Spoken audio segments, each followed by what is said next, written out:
Então, meu novo conteúdo tá meio tipo anos dourados, né? Tô nesse revival de anos dourados. 49 anos sem Elvis Presley. De repente bateu essa nostalgia dos meus primórdios quando eu era fã recente de Elvis Presley. E também muitos dos comentários têm me inspirado e feito com que eu me lembre de histórias. Outro dia eu dizia que conhecia um menino, que a mãe dele era super fã do Elvis e que a casa dela era simplesmente a Disneylândia, só que em vez do personagem principal ser o Mickey, era Elvis Presley. E eu disse que naquela ocasião, nos idos dos anos 80, era muito difícil você achar material de Elvis Presley, discos. Eu tenho alguns discos dessa época que foram relançados e no rótulo está escrito o ano de 82. Fã em Acapulco, o Seresteiro de Acapulco, Carrossel de Emoções. Eu tenho alguns desses discos, King Creole, eles foram relançados no início da década de 80, porque desde a morte de Elvis em 77, houve um boom, um interesse renovado por Elvis Presley e as novas gerações, e eu me incluo nessa época como uma nova geração de fãs de Elvis Presley. Mas eu vi um comentário que me desmentia. Esse comentário dizia: não, isso não é verdade. Existia uma loja chamada O Museu, ou Museu do Disco, que tinha todos os discos de Elvis Presley. Bem, eu lembro que eu fui nessa loja. Era uma rede de lojas chamada Museu do Disco. Inclusive, quando me falaram dessa loja, lá com meus 14, 15 anos, eu imaginei que era um museu. Eu não pensei que era uma loja. Eu pensei que era um museu onde havia todos os discos já feitos até então. Mas depois eu entendi que era uma loja. Estamos por volta de 1987, quando eu já estava empregado. Então eu tinha um salário. Mas é tão difícil explicar o que era aquela situação na época, até porque o Collor, apesar de ter sequestrado a poupança dos brasileiros, ele abriu o país para importação. Até então, se você quisesse um produto importado, ele era bem mais caro. Hoje, um produto importado em dólar vai custar 5 vezes o nosso dinheiro, no mínimo. Mas naquela época, além disso, havia uma taxa de importação gigantesca. E não era que hoje $1 você precisa, em média, de 5 reais. Era coisa de $1 custar milhares de reais.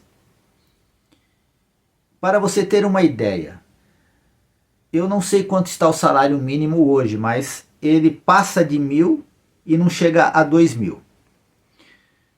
A minha carteira de trabalho daquela época, eu era registrado com um salário mínimo e havia a outra parte que você ganhava por produção dos desenhos. Então o salário mínimo você já ganhava e depois dependia do que do seu desempenho no mês. Cara, o meu salário mínimo da época era quase 2 milhões. E para lembrar o dinheiro que era Cruzeiro Novo, era algum desses. Ok. Então, quando você ia comprar algo em dólar, não era um dinheiro nosso como hoje. R$1, $1, R$5. Era assim, $1, 1.000 cruzeiros, 2.000 cruzeiros. Quando você convertia esse valor, era muito, muito alto. Bem, era uma loucura. Você teria que estudar ou ter vivido aquele período para você entender como era. Bem, eu peguei o ônibus, eu morava num lugar na Zona Leste que havia um ônibus chamava Praça do Correio. Você pegava esse ônibus e ele te levava direto ao centro da cidade. Então eu subia a ponte da Santa Efigênia, pegava São Bento, Rua Direita, e por ali, em algum lugar, havia uma loja, Museu do Disco. Eu entrei nessa loja, então, com essa ideia, e a ideia do inscrito do canal, que deve ter sido um dia muito feliz, que ele foi lá e viu todos os discos do Elvis, né? E eu fui lá naquele anseio de conseguir pelo menos um disco daqueles que eu via na casa da mãe do meu amigo. Discos incríveis. Eu encontrei apenas um disco. Foi ruim porque foi apenas um disco. Foi bom porque meu dinheiro mal dava para esse disco. Como eu disse, era um disco importado, o preço era em dólar, tinha que converter para o dinheiro nacional e ainda havia uma taxa muito grande de impostos. E era um disco que eu comprei porque naquela época eu queria um disco do Elvis. Eu fui até lá e eu tinha poucos, eu tinha uns 4, 5 discos nessa época. Mas era um disco de Natal. Eu não tinha essa amplitude da carreira de Elvis, que ele gravou todo tipo de música. E eu pensei assim, meu, o rei do rock, Natal. Mas eu já estava lá e eu não sei te falar em dinheiros de hoje, em valores de hoje, quanto que eu paguei nesse disco. Mas foi muito, muito, muito caro.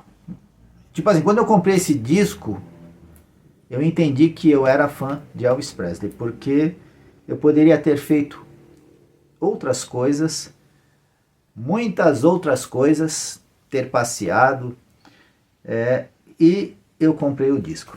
É esse disco aqui, ó. Disco de 1983. Ele traz um catálogo, um calendário do ano de 82 para 83. Mas como eu disse, eu comprei esse disco por volta de 1987, 1988. E ele trouxe esse calendário aqui. Inclusive eu faço aniversário no dia 1º de abril. Então em 1983, meu aniversário caiu na sexta-feira. Bem, essa é a minha história com o Museu do Disco, que supostamente teria todos os discos do Elvis. Na época me falaram que tinha todos os discos do Elvis. Agora a lembrança do amigo, a recordação dele é que tinha todos os discos do Elvis, mas efetivamente ou eu dei muito azar, ou alguém passou lá minutos antes de mim e arrematou todos os discos do Elvis, e então a loja teria que importar tudo de novo. Mas o fato é que eu saí de lá com um disco de Natal. E eu lembro, hoje eu nem tenho mais toca-discos, mas eu lembro que foi um disco que eu escutei pouquíssimo. Veja o estado que ele se encontra. Quase a agulha não beliscou este disco. Eu volto com mais histórias do passado. Elvis Forever.